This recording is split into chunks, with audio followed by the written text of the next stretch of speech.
Evo, upravo Ado i Vekaz ulaze na otok Bali. Boja vode je predivna, tu su usidreni mnogi brodovi. Ja i Nida smo se smjestile ispod drveta masline. Moja baby uživa, jede smoki, s obzirom da je nestalo štark crvenog, sada može doći u obzir i zeleni, iako nije ljubitelj drugih smokija osim štarka. Predivno nam je ovdje.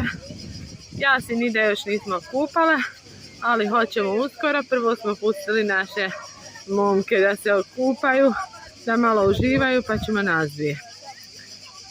Samo malo da dočaramo kakva je atmosfera na otoku Pješčanoj Planini.